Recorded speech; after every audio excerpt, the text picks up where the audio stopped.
아합 왕은 북쪽 이스라엘의 왕들 가운데서 가장 사악한 왕이라고 하는 오명을 가지고 있습니다. 이런 사악한 왕이 이스라엘 민족을 다스리고 있을 때 우리들은 어떻게 하면 좋을까요? 악한 자가 한 나라를 다스리고 그래서 그 왕으로 인해서 그 나라 민족이 고통 가운데 있는 이런 상황 가운데 우리들은 어떻게 하는 것이 바른 태도라고 할 수가 있겠습니까? 이런 상황 가운데서 우리들은 흔히 로마서 13장 1절과 2절의 말씀을 말하면서 그냥 순종하는 게 좋다고 말하는 경우가 있습니다. 로마서 13장 1절 2절 말씀에 이런 말씀이 기록되어 있는 것이죠. 각 사람은 위에 있는 권세들에게 복종하라. 권세는 하나님으로부터 나지 않음이 없으니 모든 권세는 다 하나님께서 정하신 바라. 그러므로 권세를 거스르는 자는 하나님의 명을 거스름이니 거스르는 자들은 심판을 자취하리라. 로마서 13장 1절과 2절의 말씀에 따르면 선한 왕뿐만이 아니라 악한 왕도 하나님께서 세우신 것이고 심지어 악한 왕이라고 할지라도 하나님께서 세우신 것이니까 그러한 권세에 항거하는 것보다는 대항하는 것보다는 그 권세가 어떠한 권세든지 간에 순종해야 한다고 하는 게 로마서 13장 1절과 2절의 말씀입니다. 하지만 언제나 우리가 성경을 읽을 때는 성경 어느 구절들만을 보고 그 구절에 표현되어 있는 내용만을 따를 게 아니라 성경 전체의 가르침이 무엇인가를 종합적으로 판단해야 한다고 수차례에 걸쳐서 말씀을 드렸습니다. 성경에는 로마서 13장의 말씀도 있지만 그러나 그 말씀과는 정반대되는 그런 말씀들도 성경 구절 가운데 있습니다. 예를 들어서 이스라엘 민족이 애굽 땅에 있을 때 그 애굽 땅에 있는 바로 왕이 이스라엘 민족들을 학대하며 괴롭히고 있을 때 그냥 거기에 순응하면서 거기서 그대로 살도록 되어 있었던 것이 아니라 바로 왕과 대결을 하면서 내 백성 이스라엘을 내보내라 하면서 결국 그 바로 왕을 꺾고 이스라엘 민족이 해방하게 되었다고 하는 이야기가 출애굽기의 말씀 가운데 기록되어 있습니다. 뿐만 아니라 느부갓네살 왕이라고 하는 바벨론의 왕이 신상을 세워놓고 자기 나라에 있는 모든 사람들이 그 신상 앞에 절하라 그런 악한 명령을 내렸을 때 또한 일정 기간 동안에는 바로 왕이 느부갓네살 왕 외에는 그 누구에게도 예배하거나 기도하지 말라고 엄한 명령을 내렸을 때 다니엘과 세 친구들은 그 악한 왕의 가르침에 순종한 것이 아니라 하나님께서 우리를 건져주시지 않는다고 할지라도 우리는 왕의 명령에 따를 수 없다고 강하게 담대하게 그 악한 왕의 명령을 거부한 것을 우리는 성경에서 찾아볼 수가 있습니다. 뿐만 아니라 베드로와 요한은 대제사장들이 그들을 향해서 협박하면서 다시는 예수 그리스도의 이름으로 전하지 말라고 명령했지만 베드로는 그 자기들보다 높은 권세 위에 있는 대제사장의 말에 순복하면서 침묵한 것이 아니라 사도행전 4장 19절에서부터 21절의 말씀에 보면 이렇게 기록합니다. 베드로와 요한이 대답하여 이르되 하나님 앞에서 너희의 말을 듣는 것이 하나님의 말씀을 듣는 것보다 옳은가 판단하라. 우리는 보고 들은 것을 말하지 아니할 수 없다 하니 21절은 준비가 안 된 것 같습니다. 아무튼 베드로와 요한은 위에 있는 권세이기 때문에 그냥 순종한 것이 아니라 그 권세보다도 더 높은 권세 위에 계신 하나님의 말씀에 순종하면서 우리가 세상 왕들의 명령에 따르는 것이 아니라 하나님의 명령에 따르는 것이 옳다고 하면서 그 왕의 명령을, 그 대제사장의 명령을 거부하였던 것이죠. 애굽의 산파들은 이스라엘 남자 아이들이 태어나면 죽여버려라 라고 명령했지만 왕의 명령을 거역하였는데 그것은 바로 여호와 하나님, 만군의 왕이신 하나님을 두려워하였기 때문에 왕의 명령을 과감하게 거부하는 이 이야기가 성경 말씀에 기록되어 있습니다. 따라서 우리가 성경 말씀을 이해할 때는 과연 이 말씀이 어떤 의미에서 이런 말씀을 해 주셨는가를 늘 고민하면서 이 말씀의 뜻이 무엇인가를 고민하면서 그 말씀을 적용해야 하는 것이죠. 로마서 13장 1절과 2절의 말씀의 의미는 무엇입니까?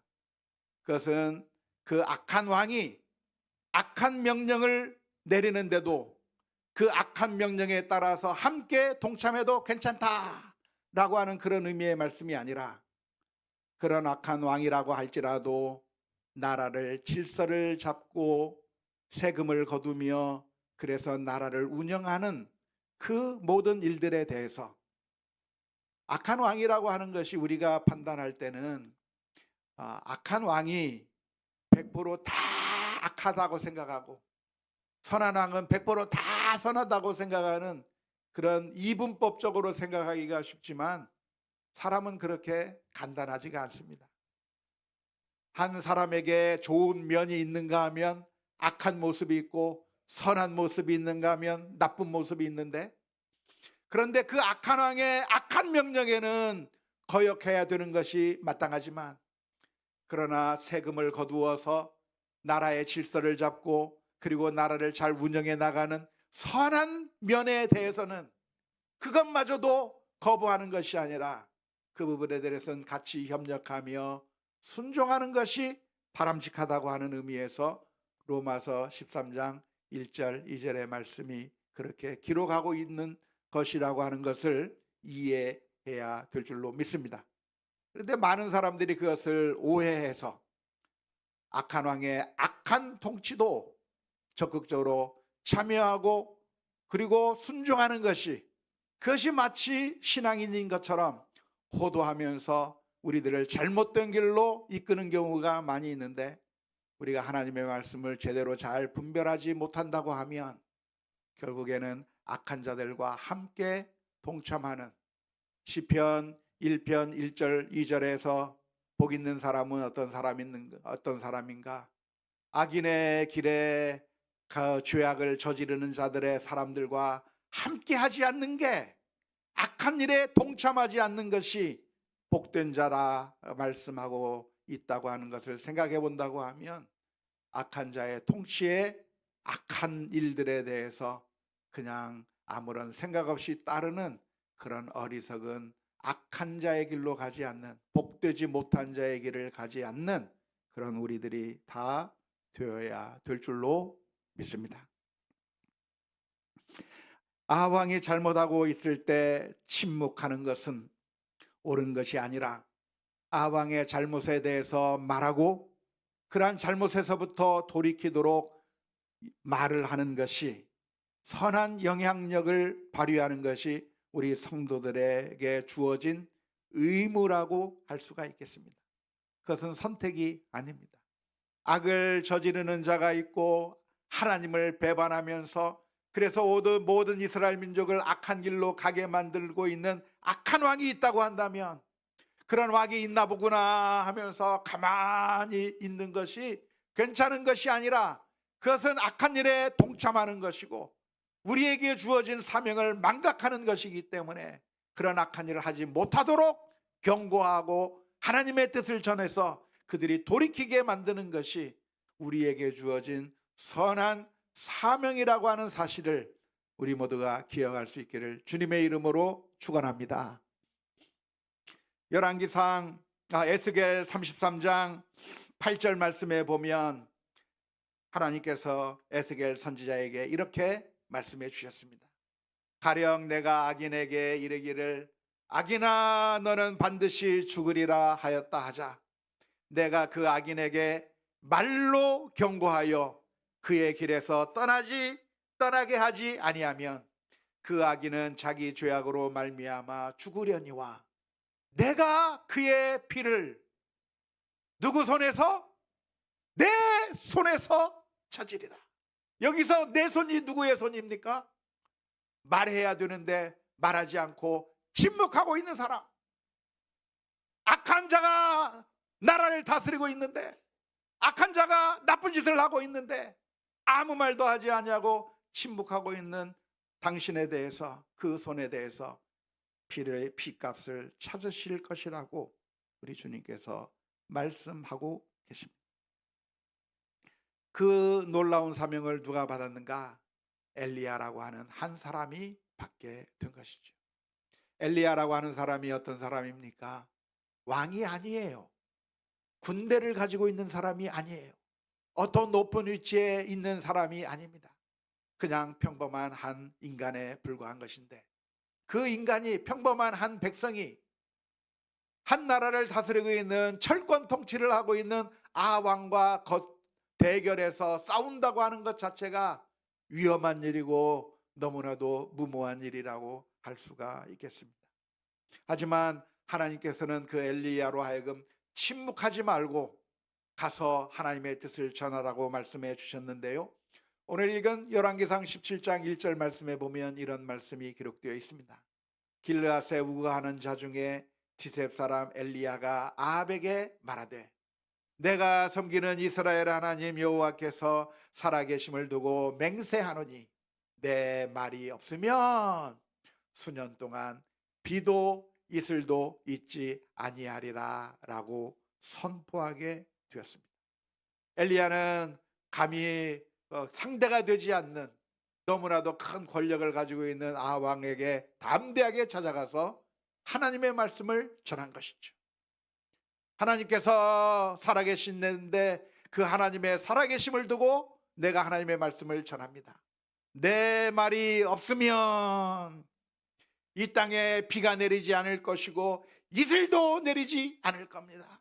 수년 동안 그렇게 될 겁니다 라고 선포를 하게 되었는데요, 여기서 내 말이 없으면 이라고 표현을 했는데요, 내 말이 없으면 그렇게 번역할 수도 있고 또 어떻게 번역할 수도 있냐면 내 말을 따르지 아니하면 이라고 번역할 수도 있습니다.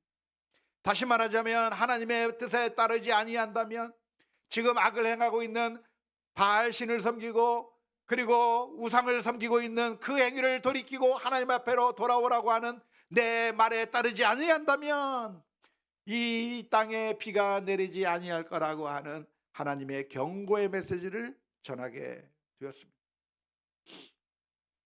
그 말씀을 따르지 아니하면 결국 재앙이 있을 거라고 하는 그런 메시지인데요, 왜 하필이면 비가 오지 않는 것으로 아합 왕에게 경고하게 되었을까요? 그것은 비가 내리지 않으면 어떤 일이 벌어집니까?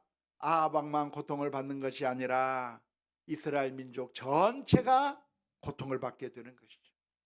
왜 한두 사람에게만 하나님께서 경고하는 것이 아니라 이스라엘 민족 전체가 고통을 받을 수 있는 이런 문제를 가지고 하시는 이유가 무엇이겠습니까? 그것은 사실 아합 왕의 죄만이 아니라 이스라엘 민족도 똑같은 죄를 다 저지르고 있기 때문에 그렇습니다.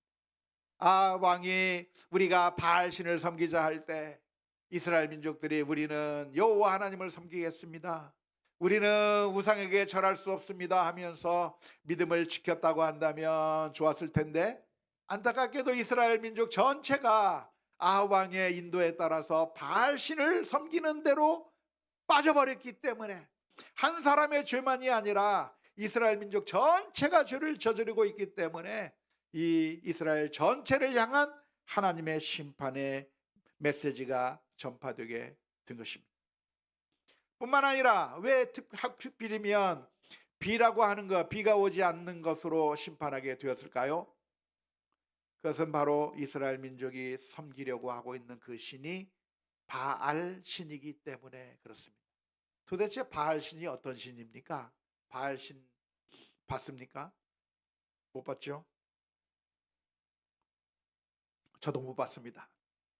바알 신이 무엇이냐면 농사를 잘 짓게 만들어 준다고 하는 신이에요. 그러니까 이스라엘 민족에게는 너무나도 바람직한 그런 신 같아요. 자기들이 농사를 짓는데 씨를 뿌리고 그리고 밭을 일구고 하면서 많은 수확을 거두었으면 좋겠는데 바알 신이 어떤 신이냐? 농사를 잘 짓게 만들어준다고 하는 그런 신인 거예요. 어떻게 농사를 잘 짓게 만들어줍니까? 어떻게 하면 농사가 잘 짓죠? 비를 내려서, 비가 적당한 때에 비가 쫙 내리는 그걸 통해서 농사를 잘 지을 수 있는데 바알신이 그런 능력이 있다는 거예요.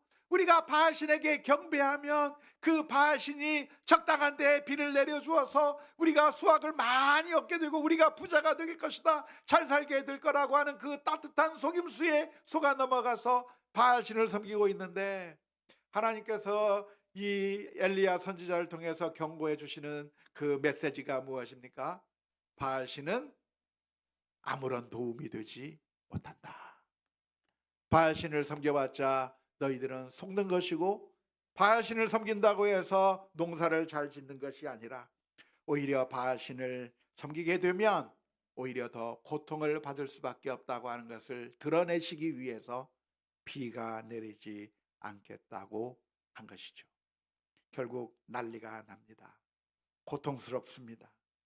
문제는 하나님의 신실한 백성 엘리야도 고난을 당할 수밖에 없는 그런 상황이죠. 엘리야라고 예외가 되겠습니까? 엘리야도 물이 없으면 못 사는 거죠. 그런데 하나님께서 피할 길을 내어 주셨습니다.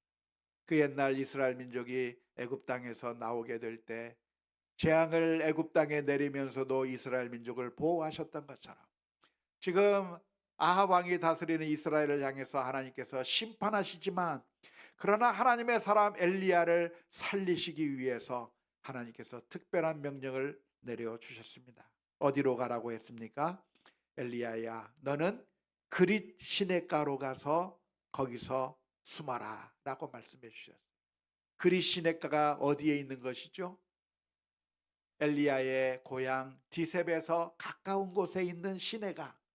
그러니까 어쩌면 엘리야가 어렸을 때부터 늘 가서 물장구 치고 놀았던 바로 그 시냇가로 가서 거기서 몸을 숨기고 있으라고 말씀해 주셨습니다. 그런데 이 그리시네라고 하는 것은 무엇인가?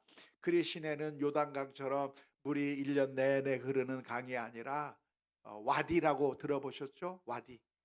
사막 지방에서, 저 중동 지방에서 비가 있을 때만 물이 흐르고 비가 없으면 물이 흐르지 않는 그런 시기에 따라서 물이 흐를 수도 있고 안 흐를 수도 있는 그런 임시적인 그 시내를 가리켜서 와디라고 하는데, 바로 그리 시내가가 이런 와디와 같은 곳인데 그쪽에 가서 숨어 있으라고 말씀하신 거예요. 완전한 해결은 아니죠. 잠시 지금 잠깐 동안에는 견딜 수 있는 곳으로 들어가라고 말씀하셔서 거기서 물을 해결할 수 있었고, 그리고 또 무엇을 주셨습니까? 하나님께서 까마귀를 통해서 빵과 고기를 아침과 저녁으로. 왜 점심 때는 안 줬을까요? 아쉽습니다. 하지만 아무튼 아침과 저녁으로 하나님께서 까마귀를 통해서 먹을 것을 공급해 주셨는데, 이것이 정말 놀라운 게 이 까마귀라고 하는 것이 어떤 새인가요? 이스라엘 민족에게 모든 동물들에게 부정한 동물, 정결한 동물을 구별해 놓았는데 까마귀는 정결한 동물에 속합니까? 부정한 동물에 속합니까? 부정한 동물에 속해요. 그런데 그 부정한 동물을 통해서라도 이 엘리야를 먹이시고 입히시는 그 하나님을 보면서 하나님은 어떠한 하나님이신가? 심판하는 가운데서도 그의 백성의 고통을 기억하시고 돌보시는 하나님. 그러기 때문에 오늘 우리들이 주님을 믿고 신뢰한다고 한다면 하나님께서 우리에게도 은혜를 베풀어 주신다고 하는 사실을 기억하며 주님만을 의지하는 우리 모두가 되어야 될 줄로 믿습니다. 하나님은 어떤 하나님이십니까? 하나님은 우리의 목자와 같은 하나님이신 거죠. 시편 23편 1절의 말씀에 여호와는 나의 목자시니 내게 부족함이 없으리로다. 지금 기근이 생기고 비가 오지 않고 그래서 많은 사람들이 굶어 죽게 되어버린 그 상황 가운데서도 엘리야는 하나님의 풍성하심 가운데 안전할 수가 있었던 거예요. 그걸 누가 누릴 수 있었던가? 모두가 누릴 수 있는데 모두가 누리지 못하고 누구만 누렸어요? 엘리야만 누린 거예요. 바알신을 섬기는 사람들은 누리지 못하게 되는 그런 모습을 보이게 된 것이죠. 너무나도 어리석은 거예요. 하나님을 믿고 신뢰하며 살아가는 것이 복되다라고 하는 것을 다시 한번 기억해야 할 것이고, 하나님이 아닌 것들을 우상으로 우리가 섬기다가 망하는 길로 가는 인생이 아니라 하나님만을 우리에게 때때로 물과 또한 빵과 또한 고기까지 공급해 주시는 하나님, 우리에게 필요한 것을 아시고 인도하시고 공급해 주시는 그 하나님 앞에 늘 엎드리며 하나님의 은혜를 충만히 받아 누리는 우리 모두가 다 될 수 있기를 주님의 이름으로 축원합니다. 우리 함께 같이